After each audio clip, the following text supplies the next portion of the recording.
mesa de trabajo con organizaciones de sociedad civil y con representantes del Estado para discutir la situación de la política tributaria en el Perú. Se ha invitado a los congresistas que son miembros del grupo de trabajo que se ha creado en la Comisión de Economía. Está con nosotros el congresista Miguel Ángel Torres y está la asesora de la congresista Carla Scheffer también acá, que como ustedes saben es de la región Piura y en la semana de representación es muy complicado que pueda participar. El congresista Guido Lombardi nos dijo que no podía llegar, pero que llegaba un representante de su despacho, y está el señor Urrunaga, que es parte del equipo técnico que asesora al grupo de trabajo en la Comisión de Economía. El día de hoy, bueno, agradecer a los representantes del MEF y SUNAT que han venido el día de hoy a estar con nosotros también. El día de hoy tenemos una propuesta que es presentar en realidad al Grupo de Justicia Fiscal, que es una organización de sociedad civil, que en realidad es una coalición de sociedad civil compuesta por el Grupo Propuesta Ciudadana, Oxfam y Cooperación, quienes han venido trabajando precisamente un seguimiento a la política tributaria en el Perú. Y también contamos hoy día con la participación de Ojo Público, que como saben es un espacio de investigación y periodismo que viene precisamente poniendo muchas veces datos sobre en qué situación estamos, cómo está avanzando la recaudación en el país, qué pasa con estos beneficios tributarios que para muchos de nosotros no deberían existir y para otros sí, pero en fin, es parte del debate y que tenemos acá. Entonces, para iniciar y agradeciéndole por su presencia, le damos la palabra a José de Chávez de Cooperación y del Grupo Justicia Fiscal. José, bienvenido. Bueno, buenos días. En primer lugar, agradecer al despacho de la congresista Marisa Glade, a los congresistas presentes y a los representantes del MEF de la SUNAT. Yo voy a tratar de presentar sobre todo 2 o 3 ideas fuerza que el Grupo de Justicia Fiscal viene trabajando, ¿no? Una primera idea que creemos que es importante intentar subrayar es que alrededor de este objetivo de aumentar la presión tributaria se debería generar un amplio consenso en el país, ¿no? de nuestras autoridades, de las distintas fuerzas políticas, de la academia, de la sociedad civil.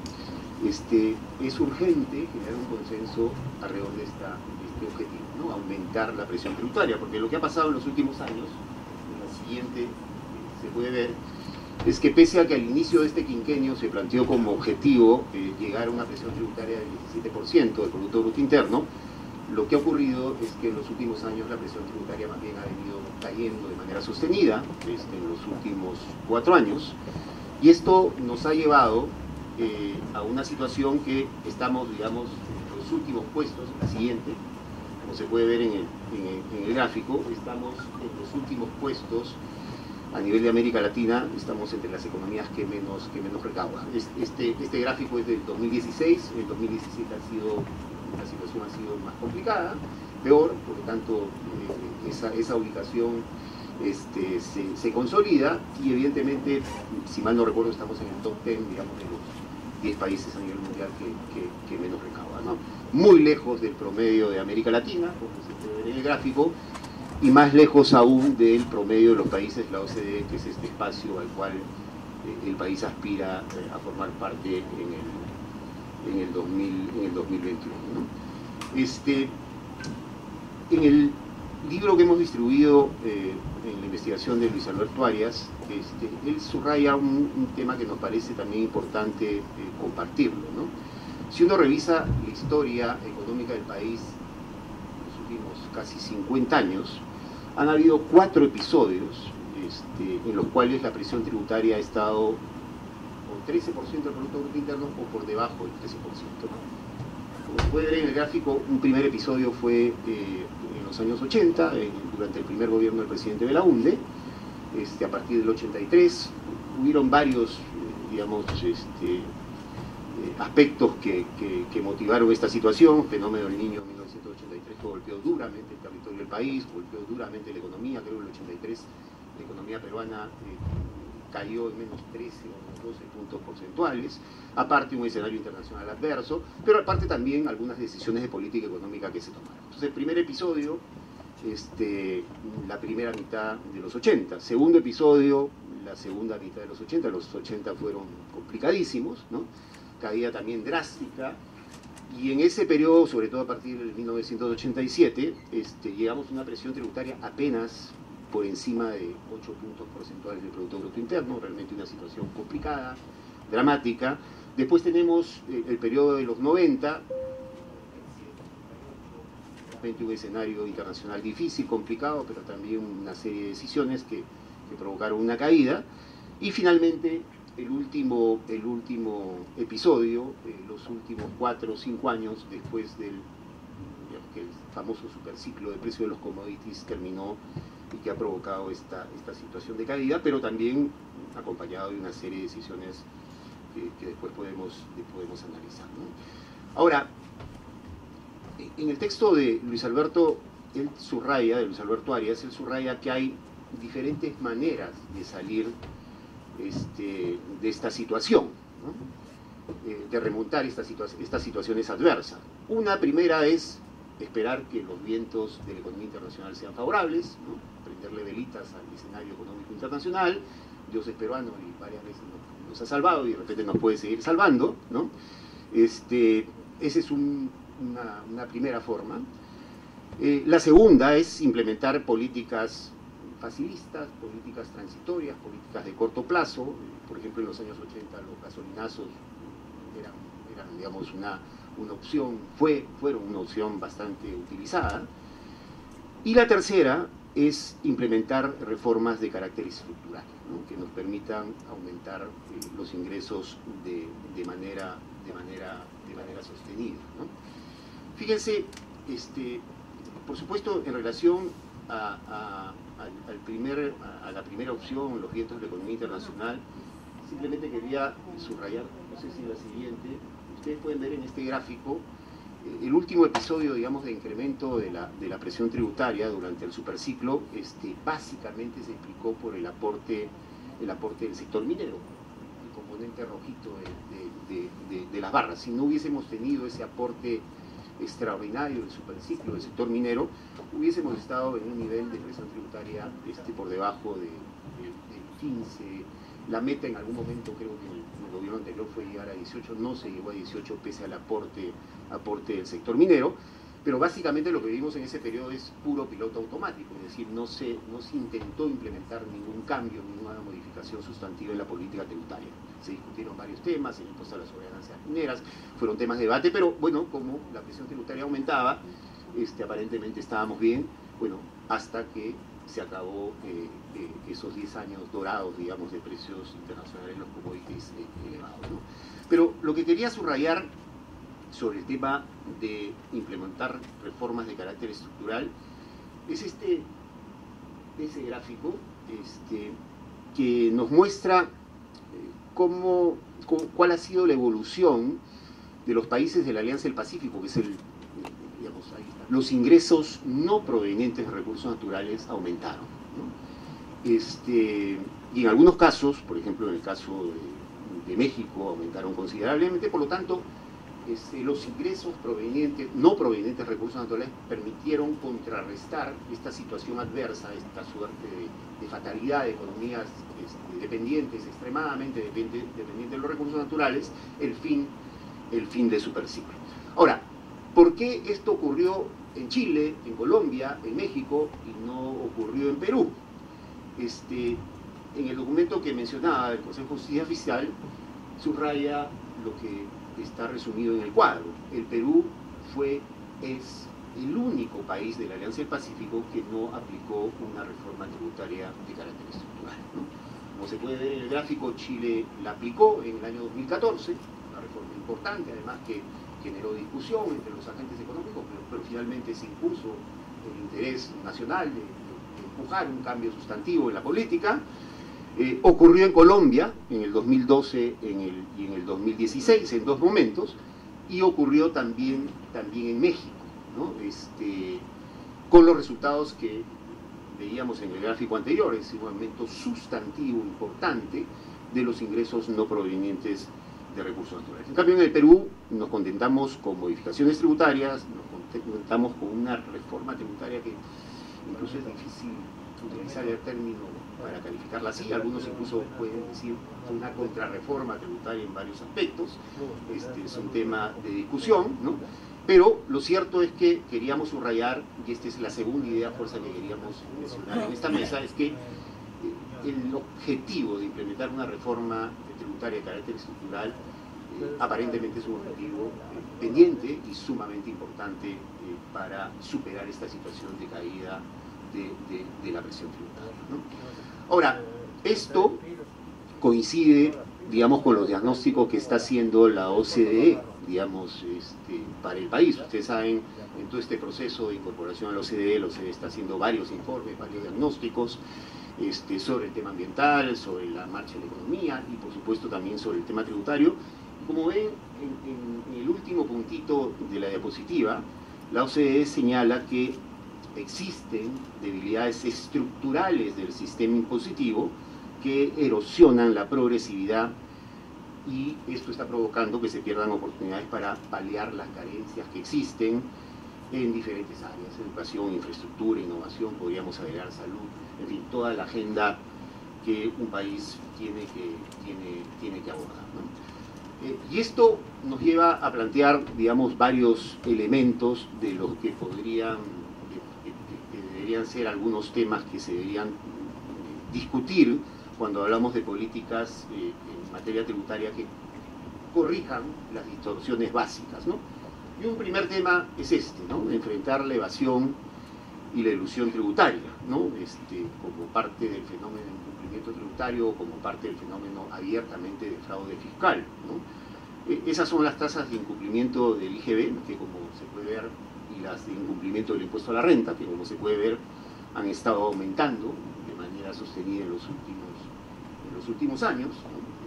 En una diapositiva en una presentación que nos hizo el Ministerio de Economía y Finanzas, subrayaban que en el caso de, comparándonos, digamos, con países de la región, pero comparándonos, por ejemplo, de manera específica con Chile, la tasa de incumplimiento del IGB en el caso de Chile es de 20,3% del IVA, ¿no?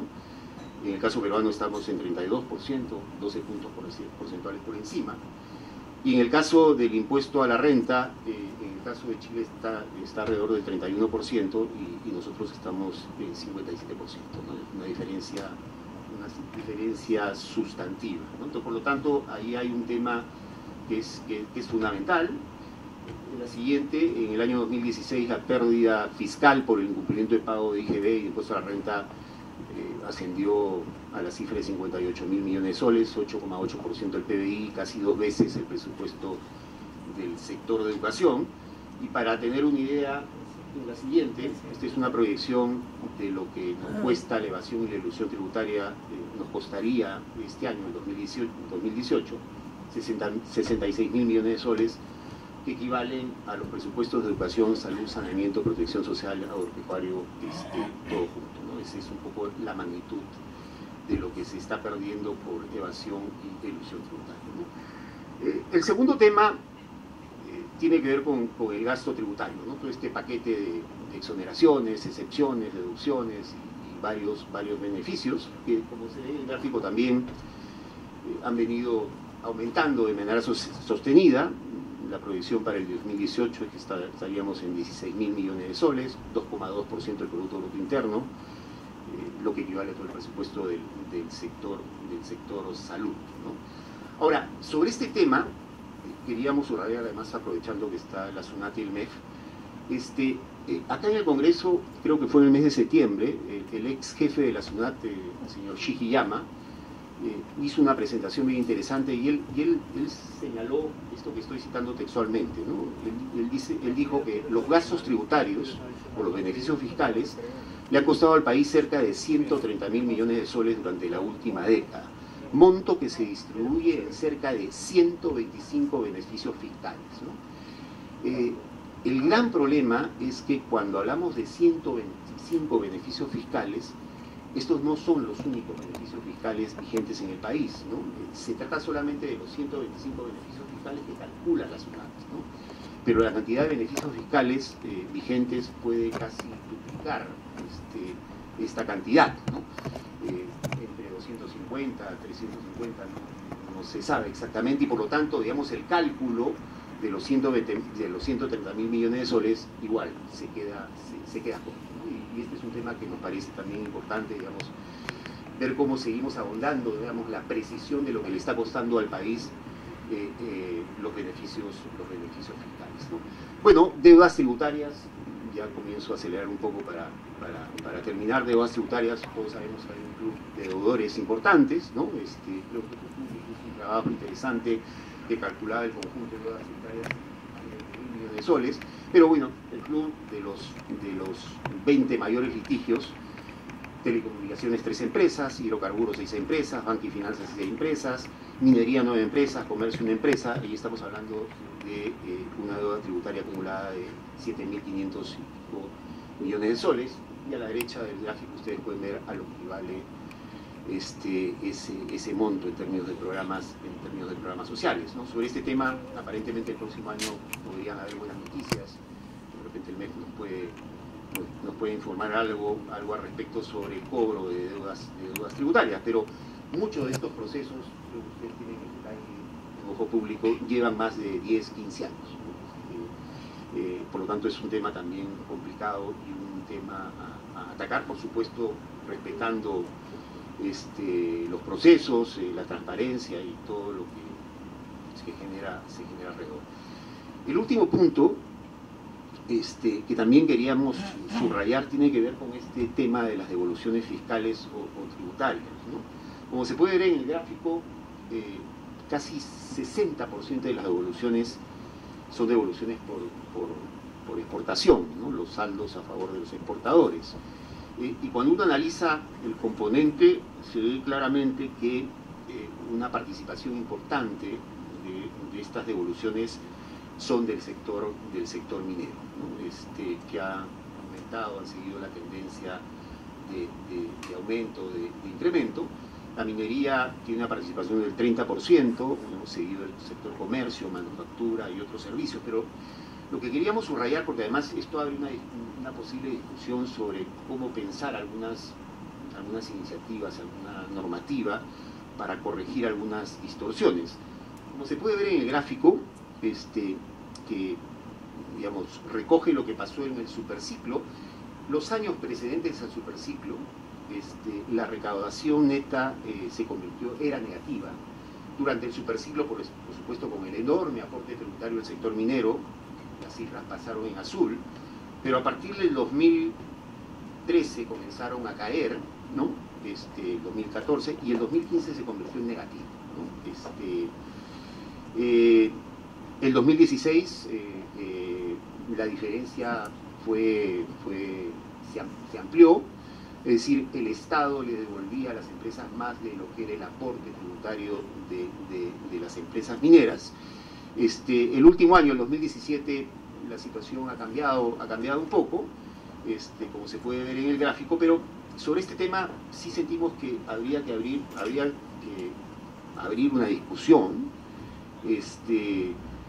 porque esta suerte de discrecionalidad que tienen las empresas de tener la opción, por ejemplo, en momentos como fue el superciclo, donde los impuestos, digamos, la renta de las empresas eran enormes y por lo tanto las devoluciones eran a cuenta del impuesto a la renta, y cuando acabó el superciclo las devoluciones eran de manera efectiva, provocan esta situación donde finalmente el país le devuelve a las empresas más de lo que es el aporte tributario, ¿no? Ahí sentimos que se podría haber una reflexión sobre un tema que también forma parte, digamos, de los grandes temas que habría que resolver.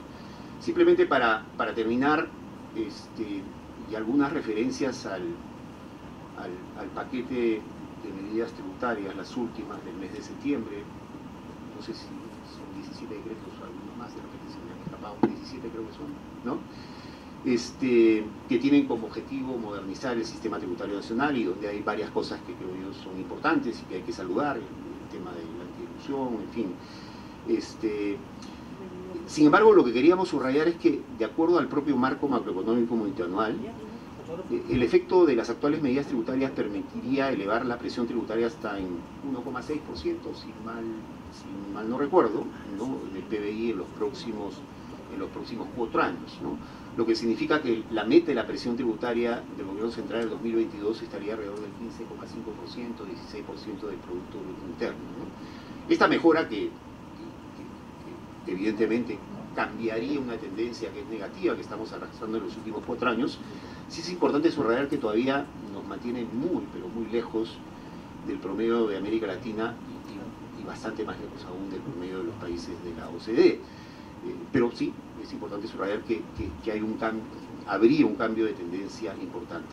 Pero analizando el paquete, la impresión que uno tiene es que el nivel de impacto señalado de las actuales medidas tributarias todavía plantea que la agenda tributaria en el país sigue siendo una agenda abierta, una agenda de debate, una agenda de discusión, una agenda sobre la cual hay que seguir pensando en políticas públicas que complementen el paquete, porque el objetivo, repito, sigue siendo buscar que los ingresos estructurales de corto, mediano y largo plazo se recuperen, ¿no? Y se recuperen realmente de manera sostenida, y por eso decíamos al inicio, alrededor de esa idea, creo que es imprescindible generar un consenso en el país, y eso también eso también significa implementar una verdadera reforma tributaria de carácter estructural, como ha ocurrido en el resto de países de la Alianza del Pacífico.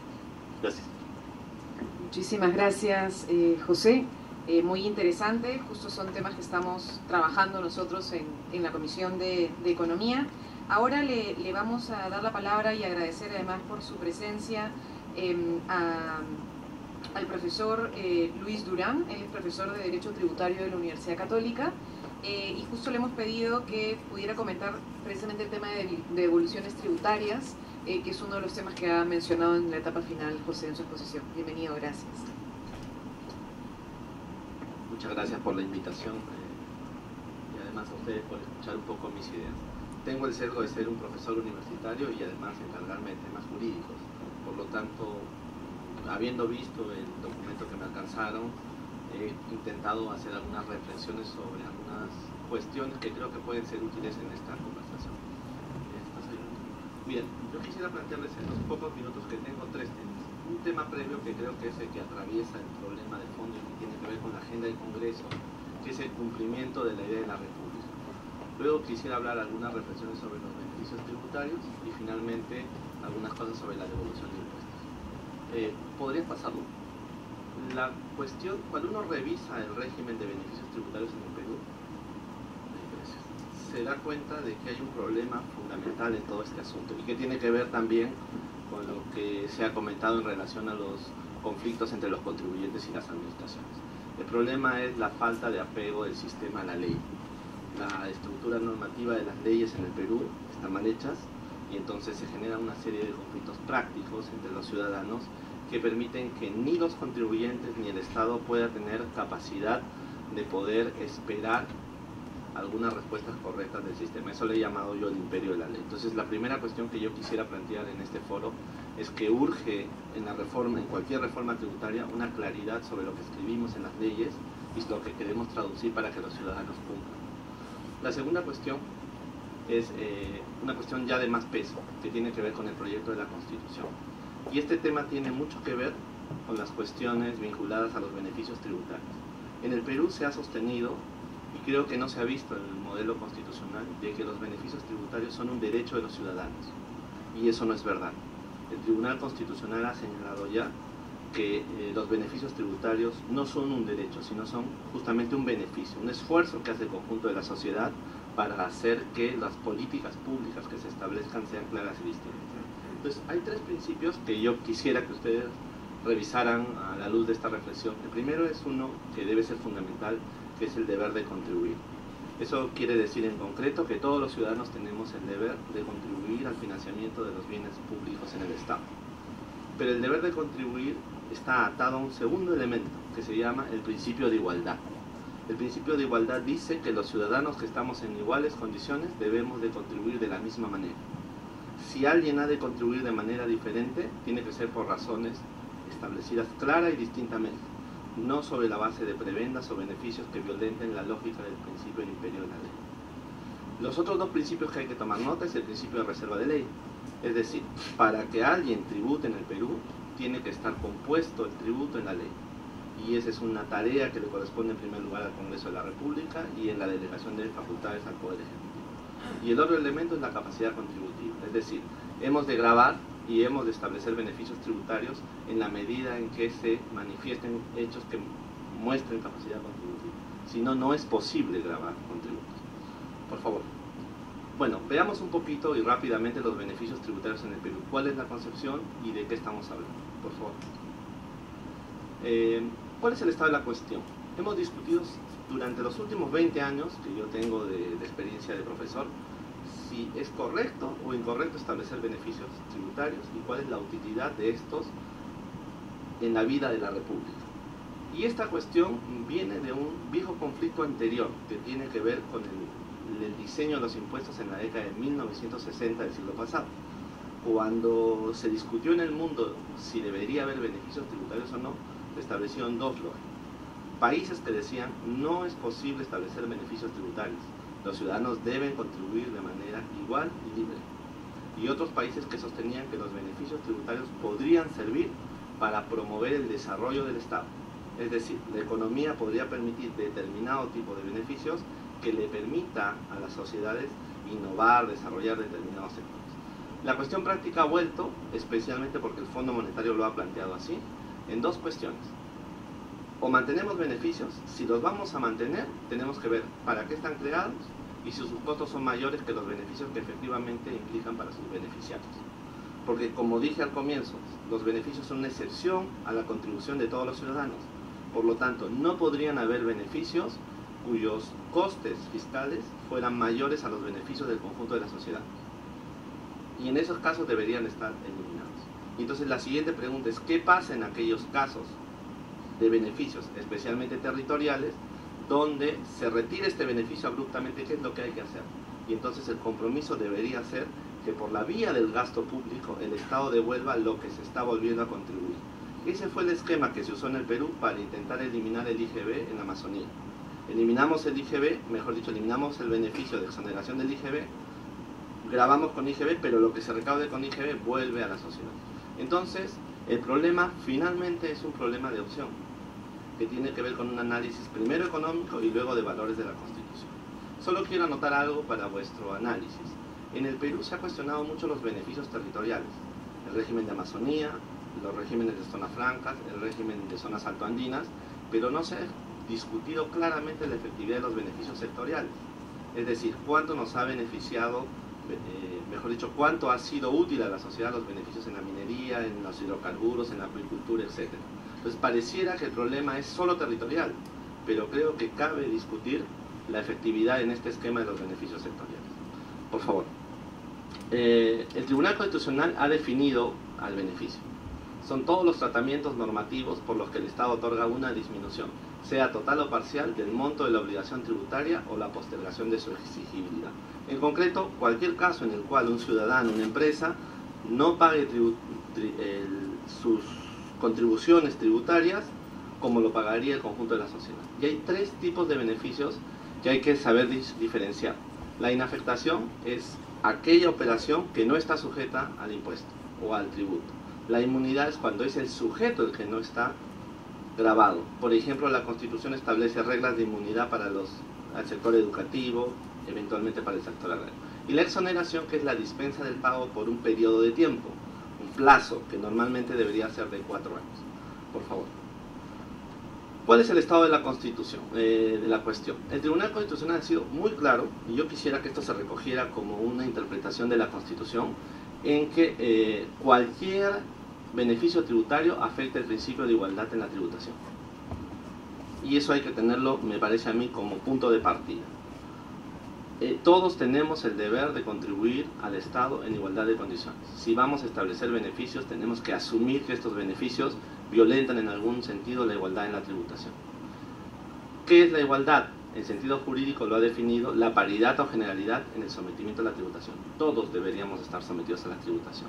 Y en sentido económico, que esto podría ser usado cuando hagan los diseños públicos, tomar en cuenta la real capacidad contributiva de cada ciudadano al determinarse el monto a tributar. Hay una sentencia que yo dejo ahí puesta, dice, el tribunal es muy claro en decir que no solo el beneficio rompe con la regla general del deber de contribuir, sino que además es una violencia contra el Estado, porque necesita contar con los recursos económicos necesarios para cumplir con los deberes que a él le corresponden. Entonces ese rompimiento del deber de contribuir no puede ser usado de una manera irresponsable por el Estado, porque estaría violentando el conjunto del valor de la sociedad, el valor de la República, y por lo tanto debería estar regulado y armonizado por ciertas reglas de orden constitucional. Si me permites, puedes pasar una. ¿Cuáles son esas reglas? La primera: el beneficio tributario debe responder a políticas y objetivos concretos que tengan una justificación de orden constitucional. Nunca un beneficio puede ser enteramente discrecional. El tribunal lo ha dicho, casi es una cita textual. Las finalidades de orden no recaudatorio, o sea, fines extrafiscales, beneficios para determinado sector, para determinado territorio, deben ser siempre compatibles con los derechos fundamentales, los principios constitucionales y los valores superiores, y así como con el deber de contribuir. Y por lo tanto el legislador no debe ni puede abusar de esta facultad, y tiene que evaluar muy bien el fin que genera eso, el sacrificio que está generando y el beneficio que está generando. Por favor. Segundo regla armonizadora que deberían tomar en cuenta: el beneficio tributario debe ser necesario, idóneo y proporcional. Un beneficio, dice el Tribunal Constitucional, no es ni puede ser enteramente discrecional, por cuanto podría devenir siempre en arbitrario. O sea que tenemos que tomar nota de que cualquier beneficio tributario implique en algún sentido un acto de arbitrariedad. Y si no está justificado, entonces no cumple con los valores que la Constitución establece para el sostenimiento de la República. Debe realizarse en observancia de todos los principios, pero debe ser necesario, idóneo y proporcional.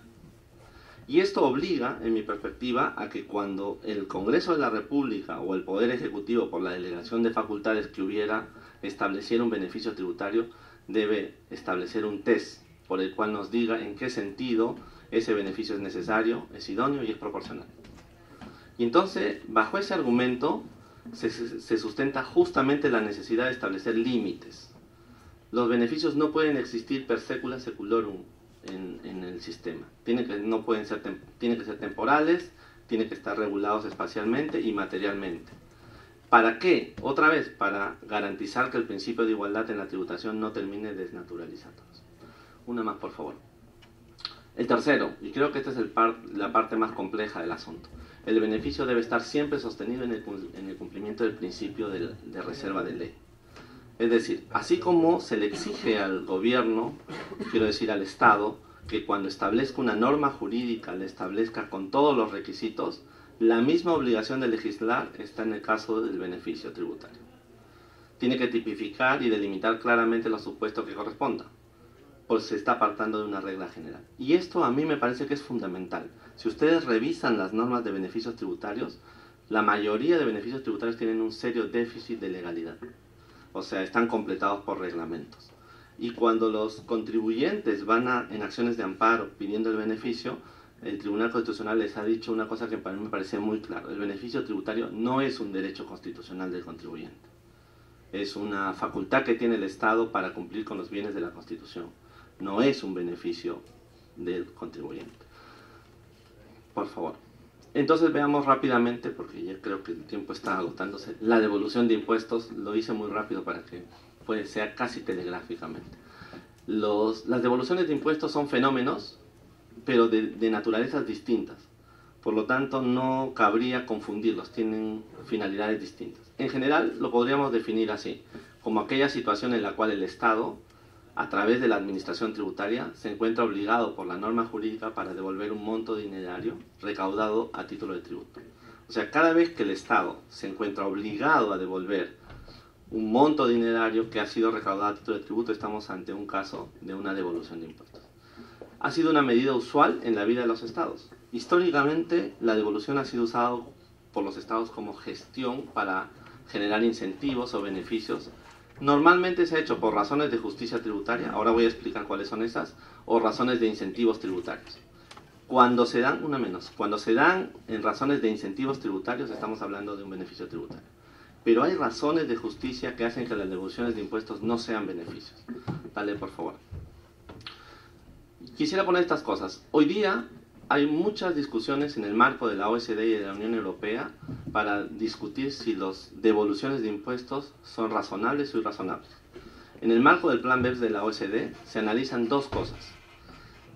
Hay estados que usan las devoluciones de impuestos como medidas para promover competencia fiscal dañosa contra otros estados. Es decir, devuelven impuestos a sus ciudadanos con la finalidad de ponerlos en mejor situación para sus inversiones en el territorio o fuera del territorio. Eso a nivel de la OECD se llama la competencia fiscal nociva. Y la OECD ha planteado un test para que los estados evalúen si sus beneficios tributarios cumplen o no cumplen con ese instrumento de competencia fiscal lesiva. La OECD quiere que cuando un beneficio tributario supere el rango de lo que ellos establecen como competencia fiscal nociva, deba ser reparado y el Estado debe eliminarlo. Consecuentemente, cuando hay medidas estatales para promover competencia fiscal, se usan como instrumento de planificación fiscal internacional, especialmente por las empresas transnacionales. Es decir, las empresas pueden usar las devoluciones de impuestos como instrumentos para hacer planificaciones.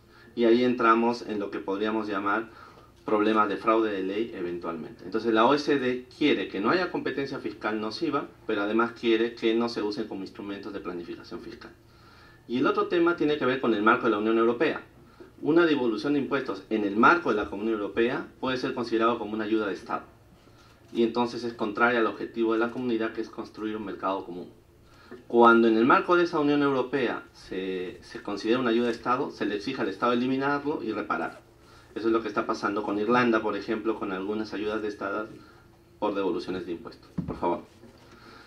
En el Perú, en los últimos años se han incrementado políticas fiscales que establecen la devolución de impuestos. Cuando yo digo últimos años no me refiero a los 2 o 3, sino en la última década o década y media, creándose una serie de normas que las establecen. Pese a la prédica de que solo deberían usarse cuando no fueran en realidad beneficios tributarios ocultos. Y hay una segunda cuestión. Los tribunales judiciales han empezado a fallar interpretando los alcances de las disposiciones sobre devoluciones de impuestos. Dale una más, por favor. Entonces, casi terminando, quisiera plantearles que estos son los 5 casos de devoluciones. Primero están las devoluciones por pagos indebidos o en exceso, absolutas y legítimas. Es decir, un contribuyente paga de más, en exceso, o paga equivocadamente. Estas devoluciones son correctas y razonables. Luego hay unas devoluciones por decisiones judiciales. Acabamos de tener una respuesta del Tribunal Constitucional sobre intereses, por ejemplo. Esas son devoluciones por pagos que se han realizado y el Tribunal ha señalado que cuando el interés se origina por culpa del Estado en la tramitación del procedimiento, este debe ser devuelto. Estos dos, salvo que hubiera alguna cuestión más compleja, en principio son razonables. El tercer caso son las devoluciones de aquellos tributos que son creados con fines extrafiscales. Y acá quisiera detenerme un poquito. Los tributos son experiencias de recaudación. Cuando se pagan, van al erario público. Sin embargo, hay algunos tributos que no sirven para recaudar. En nuestro caso son el ITF y el ITAM. Son tributos que le permiten al Estado generar información para poder luchar contra el fraude de ley. Entonces, por orden del Tribunal Constitucional, desde antaño, el impuesto temporal a los activos netos de hoy puede ser devuelto al contribuyente bajo ciertas circunstancias. Si el contribuyente no lo pudo aplicar con su impuesto a la renta y si demuestra que hay pérdidas, la norma le permite hacer un proceso de devolución de ese impuesto. Pareciera no ser justo, pero tiene una naturaleza regulatoria interesante. Como no ha sido hecho para recaudar, su función es controlar el fraude de ley, me resulta razonablemente permitido. Luego tenemos las devoluciones de tributos para lograr el desarrollo de la técnica impositiva. Este es el caso del IGB. Y este es el caso de la devolución a los exportadores. ¿Cuál es el concepto general que está detrás de esto? El impuesto general a las ventas es un impuesto que grava el consumo. El consumo se debe gravar en el país de destino. Si yo estoy exportando un bien al extranjero o estoy prestando un servicio al extranjero, entonces lo que el Estado tiene que hacer es evitar que yo exporte tributos. Esa es la razón fundamental por la cual se devuelve el IGB en las exportaciones. Sin embargo, la devolución del IGB en las exportaciones por la técnica que hemos generado con la legislación actual tiene algunos problemas, me parece, de legalidad y de constitucionalidad. Permite que a algunos les devuelvan más rápido y que a otros se les demore o se les prohíba la devolución. Finalmente tenemos las devoluciones como beneficios tributarios.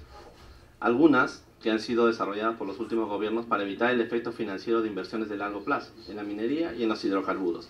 Ese es un tema que ustedes deberían discutir. Si es necesario mantener ese efecto financiero de inversión de largo plazo en la minería y los hidrocarburos. Es una cuestión de política estatal sobre la cual ustedes deberían de tomar alguna nota.